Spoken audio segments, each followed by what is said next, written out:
Yes, Sirski! What's good, everybody, man? What's up? Yo, what's up? Happy Monday, everybody. Happy Monday, y'all. Happy Monday. How's everybody doing, man? I hope everybody is having a phenomenal start to their week, a phenomenal Monday.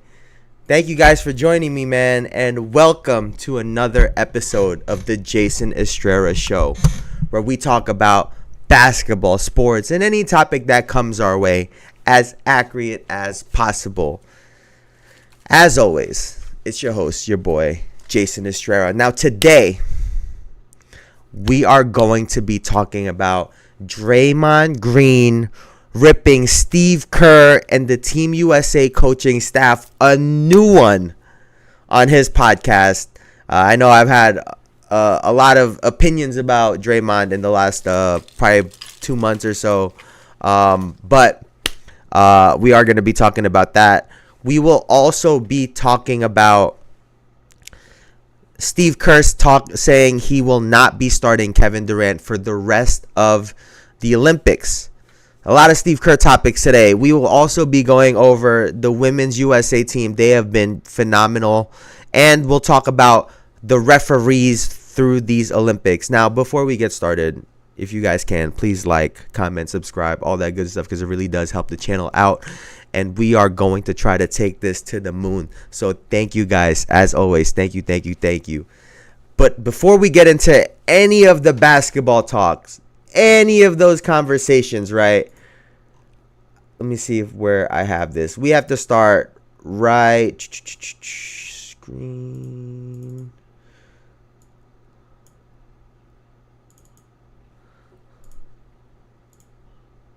Let me just get everything set up right over here.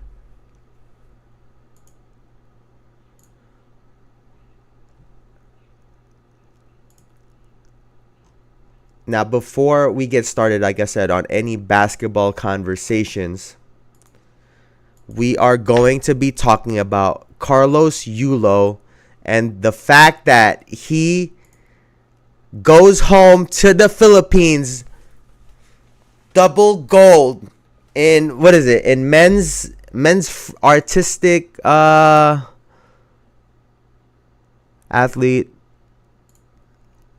Is it men's artistic freestyle? And it was the first gold medal for the Philippines. And then he did it again. He won double gold in the in what is this in the men's vault. I mean, just phenomenal work for him. Good work, and you love to see.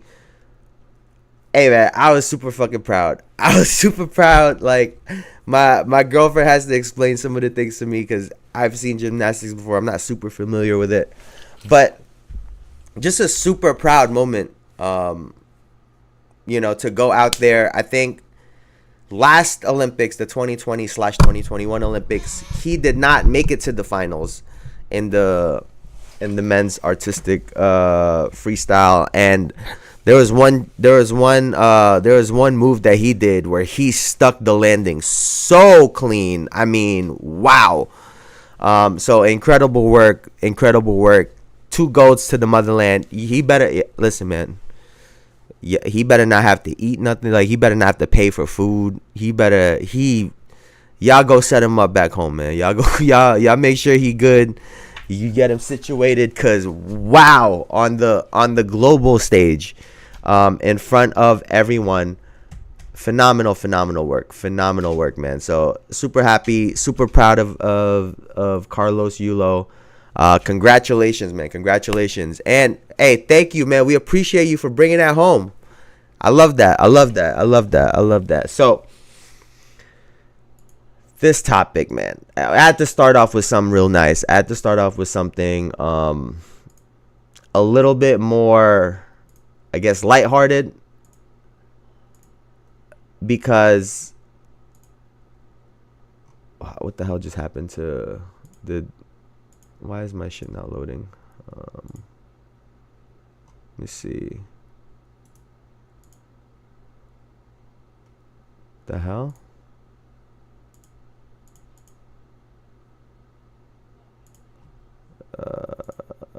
That's weird. Oh, here it is. All right. God, this is bright. No thanks. Dude, this one hurt. See here. Where the fuck is it? Why can't I find it?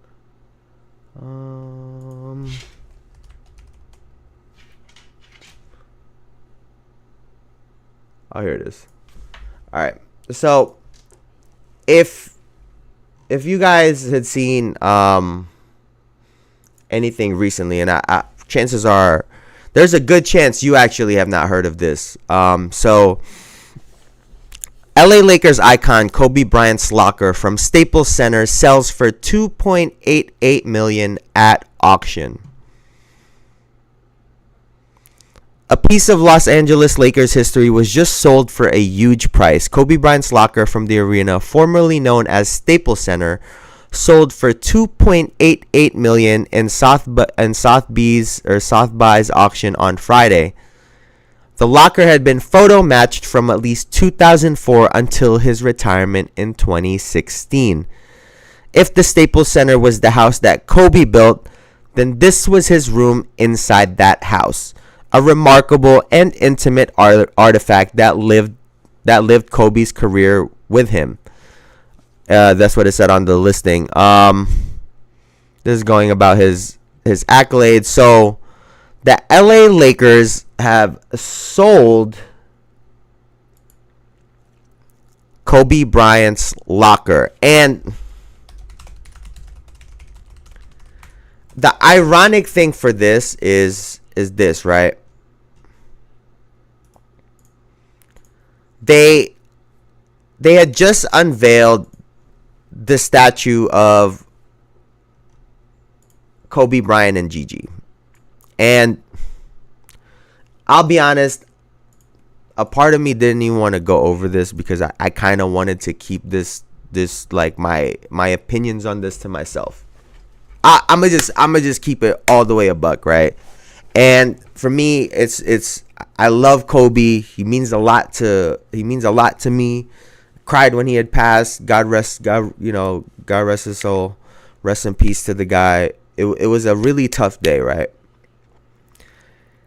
And when I saw the statue, I was like, this don't really look like him. But I get that's maybe it don't have to be a 1-to-1 match, right? And I thought it was just me. Go in the comments, a lot of people are commenting the same thing, right?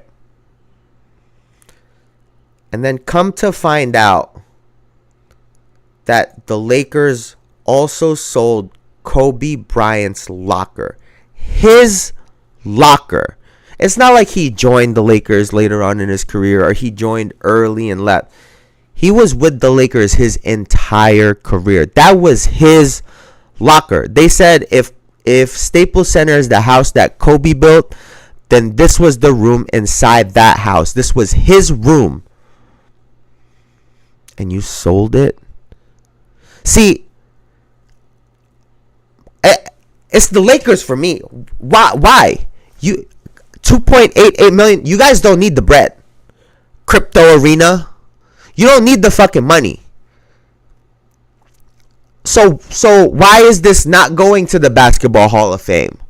Why is this not going to a separate place in Staples to commemorate Kobe? You sold it? And you're going to love this, right? That was on Bleacher Report's website. And it's on various there's articles about it all over.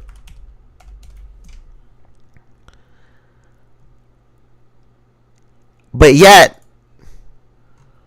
when it comes to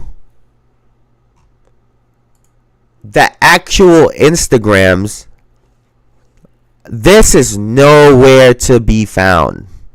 You go on Bleacher Report, nothing.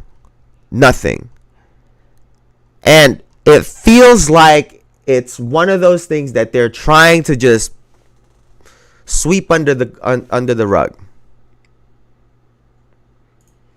Instead of holding on to that is so valuable.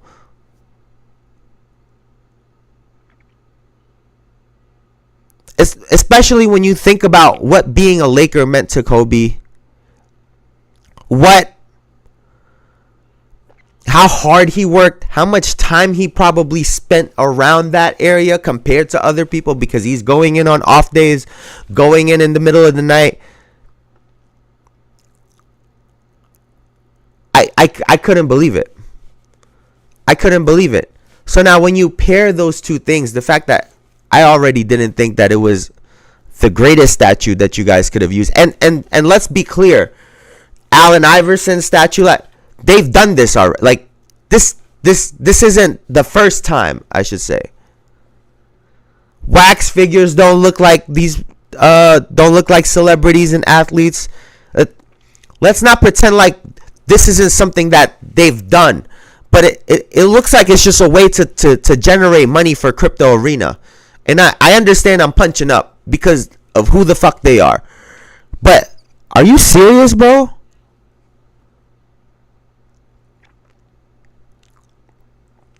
Just respect this man's legacy. That should have gone to the Hall of Fame. That should have gone to a separate spot for him in crypto. That's what I think should have happened. It should have stayed there. Why would you, if that was the room in his house, why the fuck would you get rid of the room?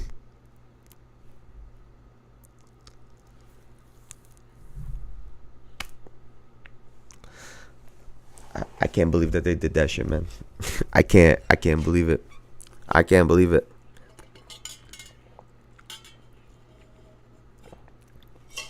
Now, I do want to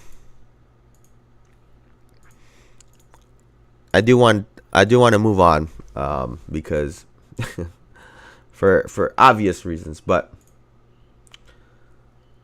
let me see.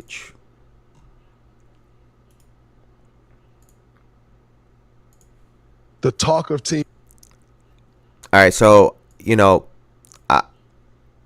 I'll start off by saying I have had my opinions about Draymond Green on just some of my perspectives on how I think he's handled that situation in the Warriors. I have also, admittedly so, in thinking about some of those situations, I landed on the fact that Steve Kerr also should be credited with the blame, with some of that blame as to the Warriors' demise, right? And I'll admit, Draymond said some shit about the Knicks. Those are my guys, so I didn't like that. But he had this to say about I almost said Justin Timberlake, to the Jayson Tatum situation and the benching that we've been seeing with Team USA. So let's take a look at this. USA has been what? The playing time. Substitution. Mm-hmm. With Jayson Tatum and Tyrese Halliburton not playing a single minute in game one, which was crazy. You don't. Not. By the way, we're rocking the gold while doing this. Swag. Steve Kerr don't have one yet, right? So he know what it takes to do this. All right, so let's keep it going. I played Jayson Tatum. That man just won NBA championship. Yes, sir. NBA championship. Cover of Sports Illustrated. 2K. Oh, 2K, yep. Cover of Sports Illustrated. Yep. Illustrated saying cheers. Just signed the biggest contract in NBA history. Yes, he did do that. By the way, your reward is sit down and don't play in the first Olympic game. 2020. I commended Jayson Tatum for even having the perspective of, this is a humbling experience. I've won in all of these other facets. And here is Draymond saying, no. You should have been rewarded because of those things. But continue. Our team, our offense was built around Jayson Tatum and Kevin Durant. And it was almost kind of set up as though like KD was passing the torch to JT to now take it, because at the time, I don't think Kevin's mind was set on Paris. And not playing him, it was wrong. Yep. We all know it was wrong. Yep. He should play. Mm-hmm. He 100%. didn't, but he should have played. Yep. So it was wrong, and we know that. What I don't like about it is, now to me it feels like a cover in my tracks, like proving a point type thing, to where like, oh, now Joel's out of the lineup. And then today Drew didn't play. And I'm sure it's part we could rest the ankle a little bit, but it's part we got to not play someone. And quite frankly, I don't like it. Like, come up with a rotation and stick with it. These teams aren't good enough to where we're trying to match their lineup. We got to match our lineup. So that was Draymond Green ripping Steve Kerr and the coaching staff. And he wasn't saying Steve's name, but he was saying Steve's name. And to all of you guys on these YouTube comments in the last couple weeks that was taught, oh, you being hard on Steve Kerr, oh, he's a 4-time champion, oh, you don't know what you're talking about. Fuck you. Because I have never said that he didn't do those things. However, I get to judge you on what you're doing currently, because it's happening in real time, and we're seeing it. And the fact that Draymond Green, his player, has the same opinion as me validates my points. And he doesn't even go into. I personally think that a part of why Steve Kerr is doing this is he wants his imprints on this USA Olympic team. He wants to be able to say that his coaching facilitated these victories. When Draymond Green said it there, you don't have to fucking match up with these guys. You don't have to strategize, come up with whole game. Just sit your ass on the bench. We know who the best players are. It's not a secret. And there's people, but the style, it don't matter. We could do this all day. The reality about Team USA is you could probably make 3 or 4 actual different lineups that could work. We're switching different because they're all so great. And to Draymond's point, it feels like they're covering their tracks. And it's as if they definitely made a mistake with Jayson Tatum for whatever reason. Whether it's some personal vendetta, he's, like I said, he's trying to push his agenda on this team. He's trying to do this. Whatever his reason was, it was wrong. He had already responded, I feel like an idiot, da-da-da-da-da. And it could have stopped right there. I said it. There's no excuse when the women's team goes the day after and plays all 12 players. There's no excuse. And to the folks that are like, they're winning anyway. I don't know if y'all remember this, but in school, when you did a math problem, right? Depending on your school, your teacher, there are some people, because this is how I got graded. You get points for the right answer, and you also get points for the work.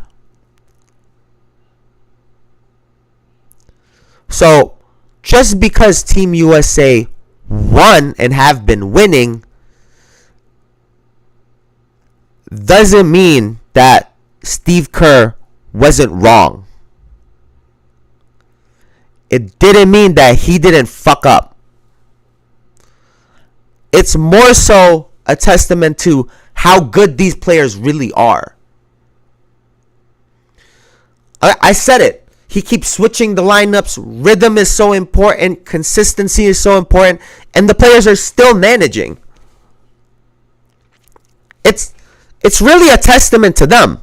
He's making it more difficult, actually.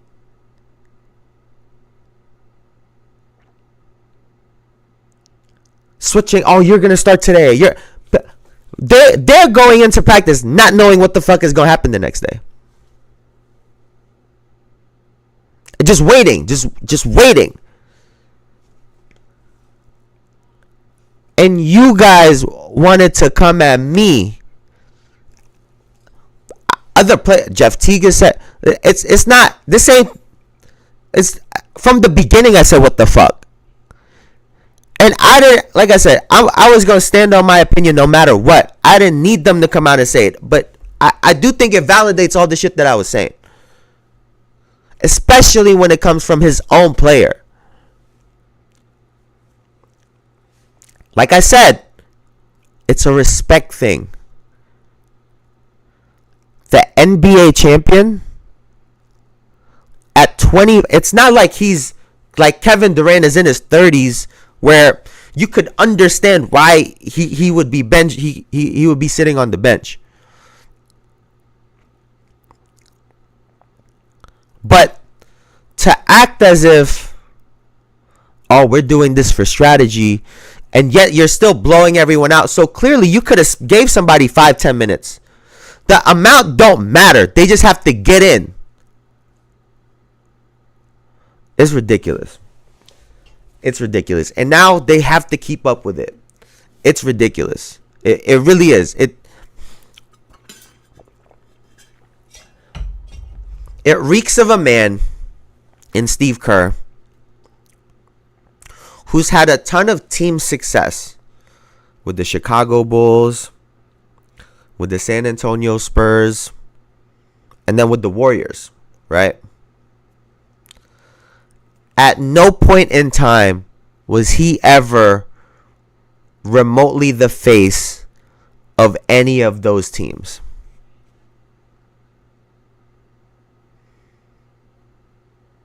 And like I said from the beginning, I think this is his way of trying to put his imprint on this roster.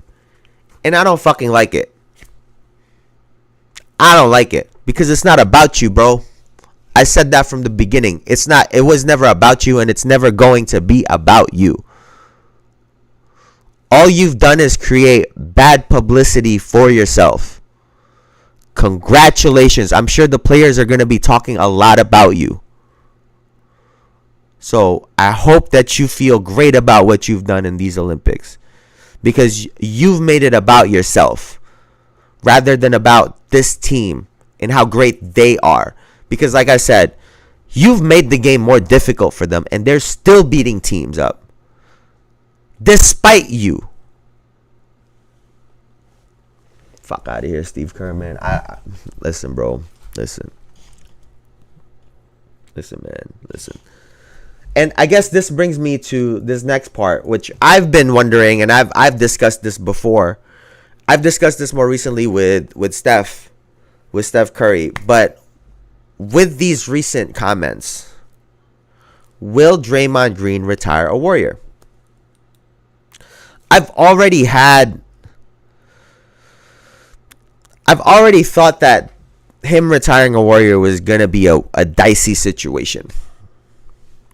With Clay leaving, everything seems to be falling apart. There's a video of, other people, other creators cooking Steve Kerr about the way he's managed Kuminga. It was sometime this past year where Kuminga was on fire, benched him. The only thing consistent about Steve Kerr recently has been that he is fucking up. And I personally think that Draymond Green calling out Steve Kerr in this moment indirectly has pretty much finalized the fact that he's not going to retire as a Warrior. I think he's going to be out of there. Because I personally think that him and Clay are very easy to plug and play. And that leaves with the Warriors trying their best to do something with Steph Curry. But I do think that this pretty much this causes a rift in this team. And every single time something like this has happened between Draymond Green and someone on the Golden State Warriors, we've seen what's happened. Jordan Poole and Kevin Durant, for example. When he rips someone in public, it usually doesn't bode well. And I think this time around, it's going to be Draymond that's going to get sent packing. It might work out for him, honestly. He might end up in a situation that's more suitable for him at this stage in his career. Because looking at the roster, I don't think they know what the fuck's going on in San Francisco. I don't think they have the slightest clue as to what's going on over there right now. Bob Myers left on purpose because he saw the ship was sinking. He saw he was in the bottom cabins, saw the hole in the wall, and he said, "Up, I'm out of here. Hey, go fix this shit. I'm out." Abandoned ship already because he already saw the writing on the wall. Can't get Lauri Markkanen. Got Buddy Hield to replace Klay Thompson. Kyle Anderson, who solid on Minnesota, but you're gonna expect more out of him now on this team. Yeah, this is not looking good for the Warriors. And I personally think that the only way that Draymond does retire as a Warrior is if he genuinely doesn't believe that there's a good deal for him to go to a legitimate contender, and he says just fuck this shit, because he said before he doesn't like just playing. He needs to play for something. And that's what it looks like the Warriors are going to be doing in the coming years. And I'm sure Steph Curry is not happy with it either. Yeah, good luck. Good luck. I think this roster, this team is cooked. And a shout out to Steve Kerr. But let's move right along. So obviously, what was it? It was Saturday, I believe, right? Saturday, we saw Team USA take on Puerto Rico in their last. Let me see. In their last game before, what is this? The quarterfinals and then semis and then the finals. And let me see. Where is this right here? Box score. Take a look at how this played out real quick. So Team USA took the victory 104-83. And they did it behind Anthony Edwards' 26. He had a phenomenal game. Embiid had 15. LeBron had 10, 8 and 6, so on and so forth. So, they were getting production from a little bit from everybody. Puerto Rico on the other side, 18 for Jose Alvarado, 12 for Ismael Romero. And, at this point in time, I do believe that LeBron James is the MVP for this team so far. Because he has enabled a lot of the offense, right? He is the mismatch most times. And in a team that has so many players that could score, go off the dribble, one-on-one, shoot threes, LeBron has been the guy that has simplified the game. We're just gonna he's just gonna use his athleticism, his strength, his size to get to the basket and make plays. And there was a moment where, I guess I'll talk about this in a second, but where he just made 2 phenomenal passes in that game, and we'll talk about that in a second. But he's really been a catalyst. He's been real strong on defense for them. He's just asserted himself in a way that I think has enabled everyone else. And in spots everyone has had their shine, I just think he has been the consistent player, the most consistent player, game in and game out for Team USA. So, give props to him. I know at the end it probably doesn't really matter, but kudos to him. And to continue this topic on LeBron, this is why certain fans or some fans hate the media. And I've been on that list, right? There's been a lot of times where the media has covered LeBron James, in my opinion, unnecessarily. He could go have fucking lunch and they'll cover it. And are there times where and a lot of these things go viral, they push it, you see it everywhere over and over and over again. Whatever. He's the most popular player, greatest player of this generation, right?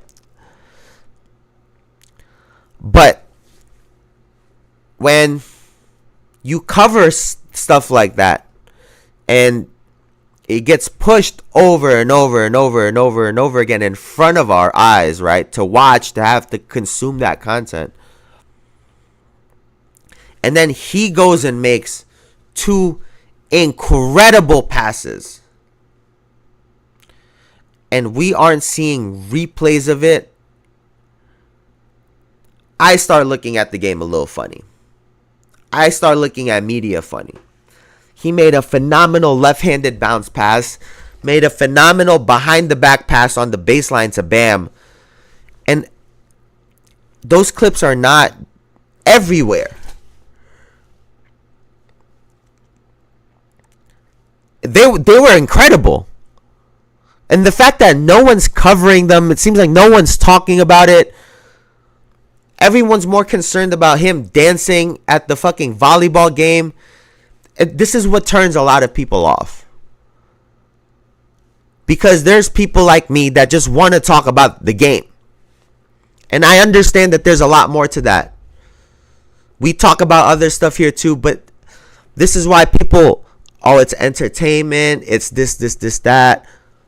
That's why this narrative is so strong. Because y'all had an opportunity to glaze properly. They were phenomenal passes. And no one's fucking talking about them. They're not on ESPN. They're nowhere. Media, bro. Media. We got to change that shit, man. We got to change that shit for real. We really, really do. Now, we got to talk about this shit, even though, wow. We've found a... This is Steve Kerr talking about Kevin Durant on Team USA. We found a good groove. I think if Kevin had been here from day one, chances are he would be starting. That was the plan coming in. But given that he missed all of our friendlies and came in late, we had kind of established a lineup that we liked. And when we brought him back, he was only going to play, a certain amount of minutes against Serbia. And he played so well and he fit so well with that group. And it was devastating, to see that group together. And so there's no plans on changing that. First of all, I don't like the words that he be using. Kevin Durant came in late. Kevin Durant missed. So, in the NBA, right? If someone's injured, they don't lose their spot. They were hurt. So you mean to tell me that you, Steve Kerr, are penalizing Olympic basketball players because JT came in late, right? JT came in a day late. Is that what that shit was about?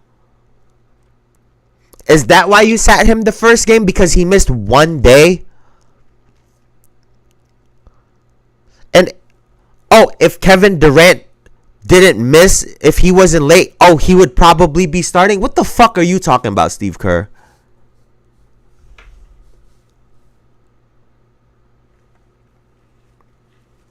See, it's the bullshit, right? It's the bullshit where, and then he goes on to say at the end of that, the games get tighter, he'll probably play more. Fuck you. How about that one, Steve Kerr? How about a go fuck yourself? How about that one? Because we can see what's happening. Kevin Durant is not starting because he missed a little bit of time due to a calf injury, which by the way, I'm sure that was what your staff suggested. The motherfucker probably would have played if it was up to him. We saw him injure his Achilles for you guys. Let's not forget that. He won y'all 2 championships, and then rather than sitting him down to rest, y'all got him to tear his fucking Achilles. You let him play. And now you're penalizing him. I got a real problem with Steve Kerr, bro. I'm be honest. I have a real problem with Steve Kerr. Because he talking like we stupid. He's talking like Kevin Durant purposely missed the shit, like he was doing camps or doing other shit instead of. No, he was there the first day. He was there practicing work. He was there.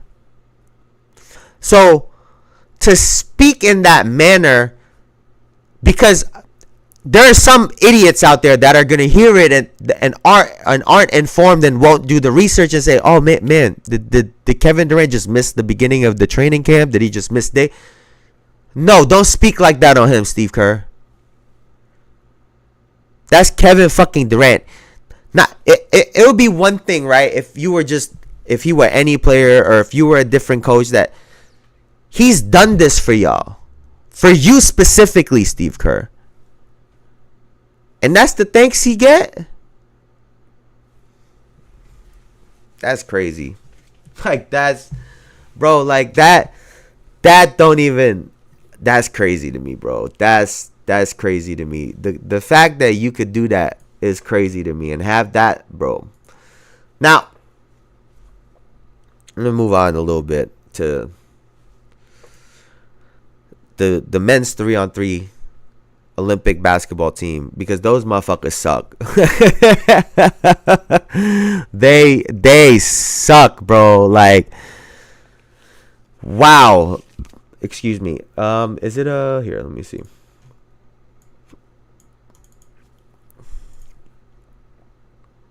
This is how they got eliminated.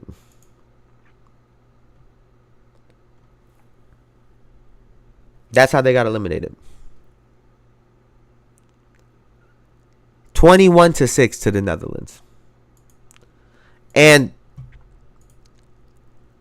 I guarantee you, y'all could have put the big three players in a hat and pick randomly, and y'all would have had a better result.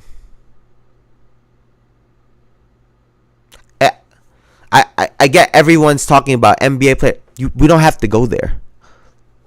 We have former, recently retired NBA players that are still trying to hoop, that are still in shape playing, that would have done infinitely better than that. They were better off sending motherfucking YouTubers out there. At least they got a name.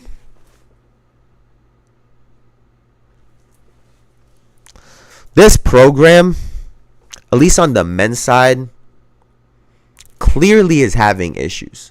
Clearly. Because it seems like there's too many opinions in the room that are allowed to have a legitimate say in what's going on. Rather than, let's put the best out there. There shouldn't even be an opinion, because what I think is happening is a bunch of motherfuckers are out there who got their feelings hurt by certain players or certain situations that are saying, nah, we're not going to do that. It's not about you. Leaving golds on the table for what?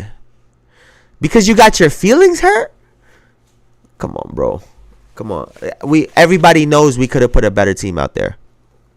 And we not even talking about the NBA. We don't even got to get there. We don't. We don't. Like, trust me, we don't. The big three. They're called the big three. Like, it's ridiculous to me. It's ridiculous. Now, let's move on to something more positive. To something positive, which is the fact that the women's USA national team has been phenomenal. They defeated Germany the other day, 87-68. And here, let's take a look at this. What number is this? This number 9. All right. And they did this behind Jackie Young, who was really getting her threes off in that game, who had 19 points to go with 4 steals, 2 assists, and 4 rebounds. And Asia Wilson, who added in 14, 3 steals, 2 blocks, 3 rebounds. And Breanna Stewart added in 13 points, 3 rebounds. Now, for Germany, 15 points for Satu Sabali, 14 for Alexis Peterson, and they tried their best. They kept it a little bit close in that first quarter until Team USA just started to dominate them slowly but surely. But more so than that, I want to highlight the way that this team is being ran, the way that they're being managed. Because I guess I never thought I would say this, but they are doing a way better job of managing their team than than the men's USA team is. Granted, with the 3-on-3 really quickly, granted schedules are different, so they can have WNBA players in that. But like I said, there was such an easy fix for the men's side. And when we look at the 5-on-5, the Olympic national team, the way their rosters, their lineups, I said it last week. Their team makes sense. Their lineups make sense. It's we tried to get the best players, and we're trying to make the best lineups. Fuck what this other team is doing. They have to adjust to us. We don't adjust to them. And they've been great. These other teams are fighting. Germany fought. I'll give them their credit. They were fighting. But the women's USA team, they're standing on business. And to highlight A'ja Wilson, who has shown unbelievable toughness, right? Over the last 2 games, she has been getting straight up mauled by the other teams. She's been in dogfights the last 2 games. They are excessively physical with her. And I think it's intentional. Referees are letting it go. And early on, probably 2 games ago, I was saying, damn, A'ja, you gotta do some more finesse stuff. Don't go away from the basket, but just to get some buckets, just to get it going, do some finesse shit. And she just keeps going towards the rim. Every time she catches, she drives. She's posting them up. And it clicked.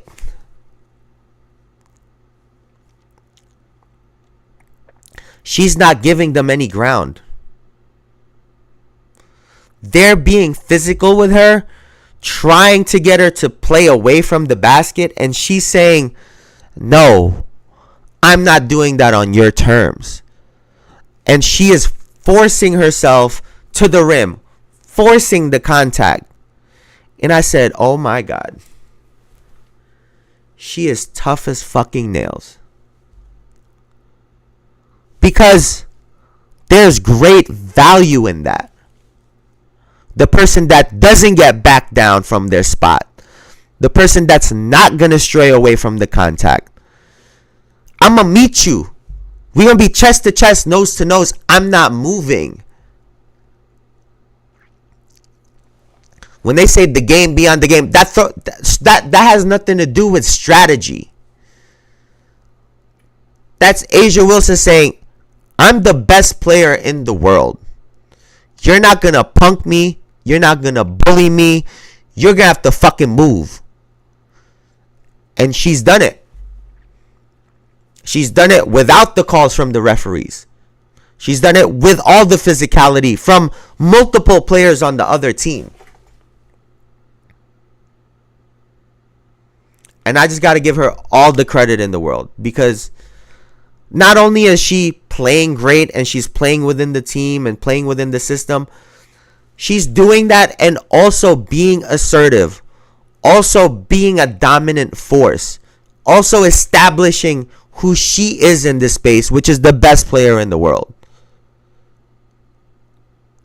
And I love to see that. That's what you want to see. Giving no ground whatsoever. And you got to respect it. It took me a second, and then I realized, okay, this is what you're doing. hey, do your thing.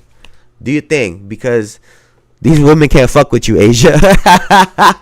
And if you were to start getting in your bag, and if you were to get calls, this shit wouldn't even be close. And we know that, right? So to move on to this part, right? Because like I said, they have let the other teams straight wrestle Asia Wilson the last 2 games. And I've realized this because I've watched it in the other games. NBA referees don't suck. All referees suck. It's never consistent. And that's the problem. More so than anything, that's the issue, is the fact that it's not consistent. Game to game, player to player, fucking quarter to quarter. It's not consistent. And that's the problem.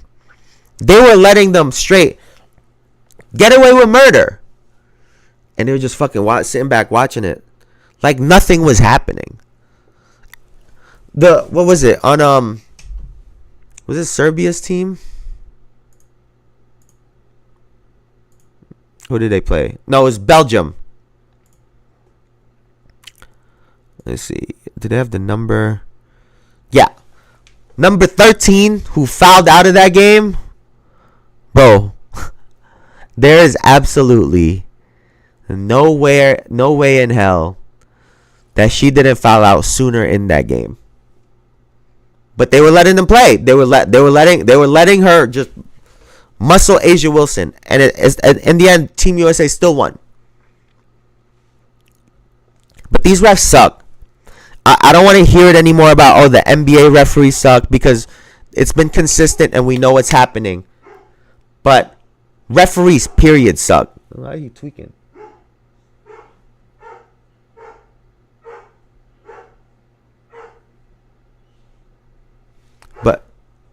But yeah, like I said, the referee, they just suck, period. And so it just has to change across the board. It's not just the NBA anymore. Now, the last part is, with the WNBA game, these games have been so exciting. And the best part in it for me is, after we see this, all the eyes watching them, it's going to transfer, a good amount of it, I think, should transfer to the WNBA. And that's why the WNBA game is up and it's stuck.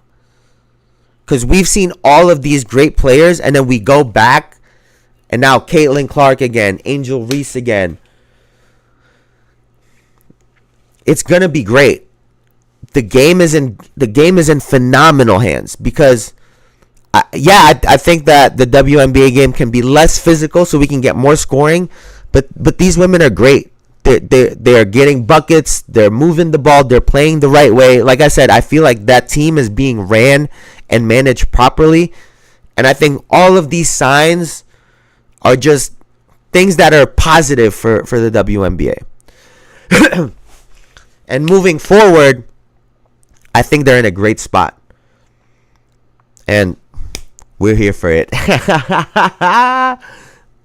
But for now, man, that's going to do it for me.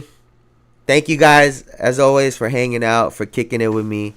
Please like, comment, subscribe, all that good shit, because it helps the channel out. And we're trying to take this to the moon, baby. We're trying to be up and it's stuck. You feel me? So we're trying to get there. That's where we're trying to take it. But real quickly, too, tomorrow, obviously, there's going to be the quarterfinals, I believe. The men's quarterfinals. So we'll be tuning into that game. If news comes out, if there are news that comes out, then we'll get on and do a show beforehand. But we'll see. I haven't decided yet if I'm going to do a show or not tomorrow before the game. But that's going to be decided. But like I said, thank y'all for hanging out with me. Thank you guys for joining me. Y'all could have been anywhere on the internet, but y'all were here with me, and I really fucking appreciate it. So thank you guys, man. Y'all are the best. Have a great rest of your Monday, and have a great start to your week, man. Thank you guys. I'll see y'all later. Peace.